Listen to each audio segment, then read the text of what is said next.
Today, we're diving into some of the most brutal and horrifying animal attacks ever recorded. Real-life encounters where the line between human and wild was fatally crossed. These aren't just tales of survival gone wrong. These are deadly, often gruesome incidents that ended in tragedy. From predators stalking their prey to unexpected rage from domesticated animals, this video exposes the shocking power of nature when it turns against us.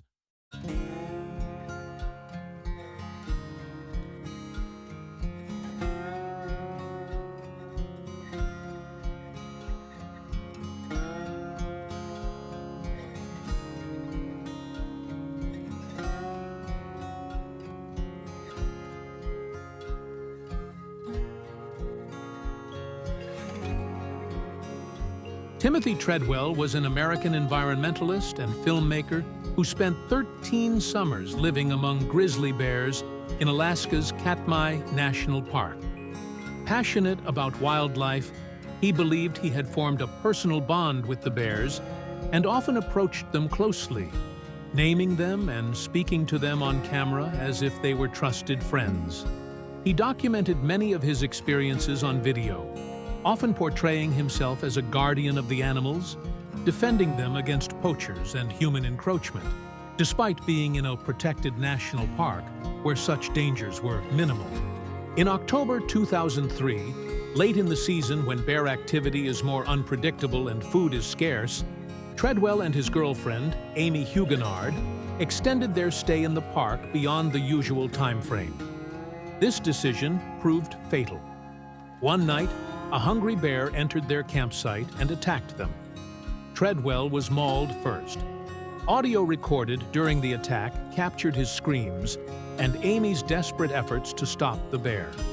She, too, was eventually killed. When a pilot arrived the next day to retrieve them, he found the campsite torn apart. A bear still lingered nearby and was acting aggressively. Rangers shot and killed it. Human remains and belongings were later found in the bear's stomach. Another bear in the area, possibly involved, was also killed. The incident drew intense public attention, especially after the release of Werner Herzog's documentary Grizzly Man, which used Treadwell's own footage to explore the fine line between admiration and delusion. Treadwell's approach was heavily criticized by wildlife experts who argued that his behavior was dangerous and counterproductive to bear conservation. Others saw him as a passionate advocate who, though flawed, cared deeply about the creatures he loved. Herzog himself, after listening to the audio of the attack, which was never publicly released, described it as one of the most horrifying things he had ever heard. The tragedy became a stark reminder that wild animals, no matter how familiar they seem, are still wild, unpredictable, powerful, and not to be treated as pets or companions.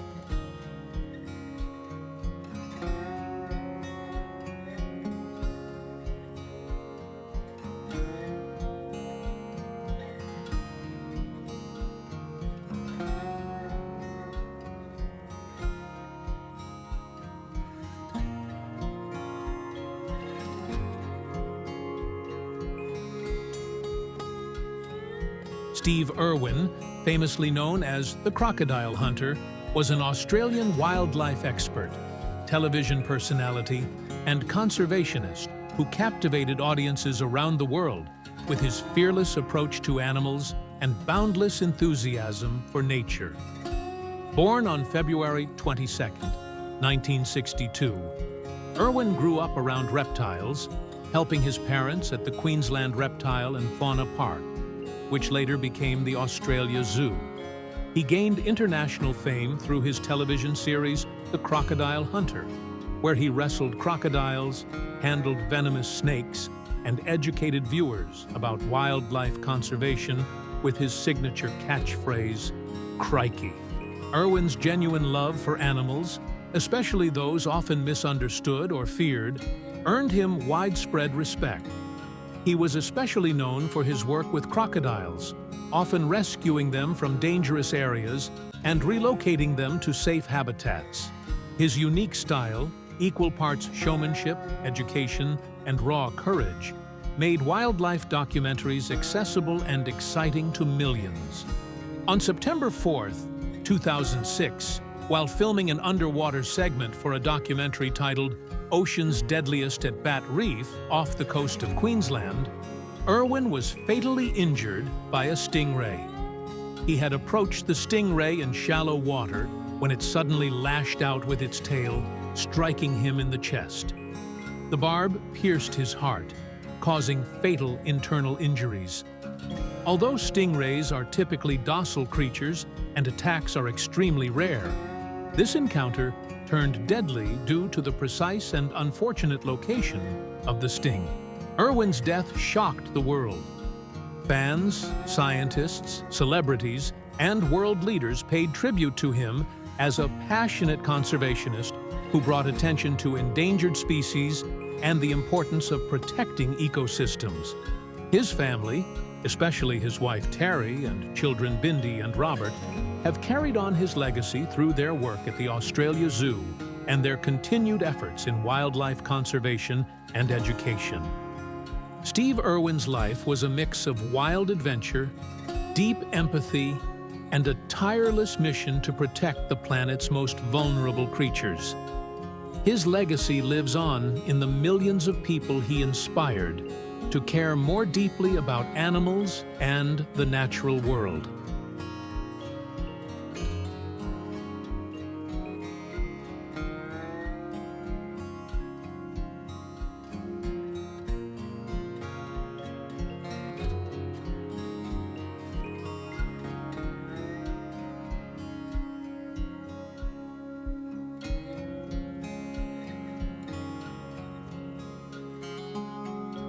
Taylor Mitchell was a promising young Canadian folk singer whose life was tragically cut short in an extremely rare and shocking wildlife attack. Born on August 27, 1990, Mitchell was gaining recognition for her powerful voice and songwriting. Her debut album, For Your Consideration, released in 2009, received critical acclaim and positioned her as one of Canada's emerging musical talents. On October 27, 2009, while on tour promoting her album, Mitchell went for a solo hike in Cape Breton Highlands National Park in Nova Scotia. She was walking along the Skyline Trail, a popular and scenic path, when she was attacked by two eastern coyotes. These animals, a hybrid species with both coyote and wolf ancestry, are larger and more aggressive than typical western coyotes. Hikers nearby heard her screams and rushed to help. Park rangers and emergency personnel arrived on the scene and eventually located the coyotes, one of which was shot. Despite being airlifted to a Halifax hospital, Mitchell succumbed to her injuries later that night. She was just 19 years old. This incident shocked both the public and wildlife experts. Fatal attacks by coyotes on adult humans are almost unheard of. Biologists investigated the coyotes involved, trying to determine whether illness, habituation to humans, or some other factor triggered the unusually aggressive behavior. Some theorized that the animals may have seen her as prey due to a lack of fear of humans and scarcity of natural food. In the aftermath of her death, Mitchell's family and friends remembered her as a gifted artist with a gentle soul and a love of nature. Her mother later worked to raise awareness about wildlife safety and supported research into coyote behavior. Parks Canada reviewed safety policies in the area and increased public education efforts. Taylor Mitchell's death remains one of the few recorded cases in North America of a human being fatally attacked by coyotes, marking a tragic moment in wildlife history and a heartbreaking loss for Canadian music.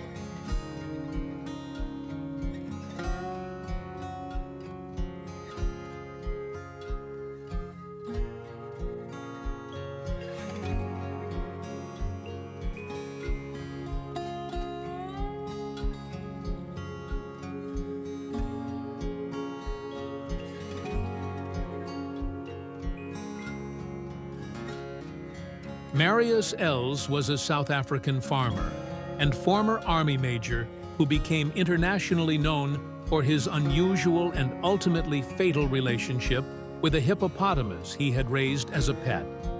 Living on a large farm in Free State Province, Els adopted the hippo, named Humphrey, when it was just 5 months old, rescuing it from a river during a flood. Over the years, Els raised Humphrey as if he were a domesticated animal.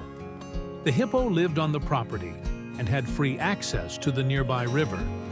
Els claimed he had developed a deep bond with the animal, often riding him, feeding him by hand, and even referring to him as a son. In media interviews, he famously said, "Humphrey's like a son to me. He's just like a human. There's a relationship between me and Humphrey, and that's what some people don't understand." Despite these claims of affection, friends, neighbors, and wildlife experts repeatedly warned that hippos are among the most dangerous animals in Africa. Highly territorial, aggressive, and unpredictable, wild hippos are responsible for more human deaths on the continent each year than lions or crocodiles. On November 13, 2011, Marius Els' body was found submerged in the river near his farm. He had been mauled and killed by Humphrey, who had apparently attacked and dragged him into the water. Reports from the scene indicated severe injuries consistent with a violent hippo attack.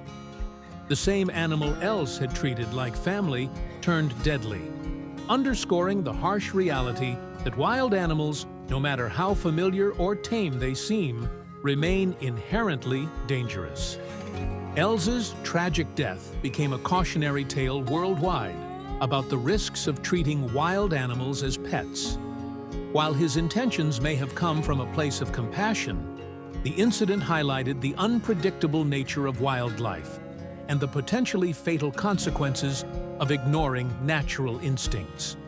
The story of Marius Els and Humphrey serves as a grim reminder that affection cannot override instinct, and that even years of apparent trust can be shattered in an instant when dealing with wild, powerful creatures.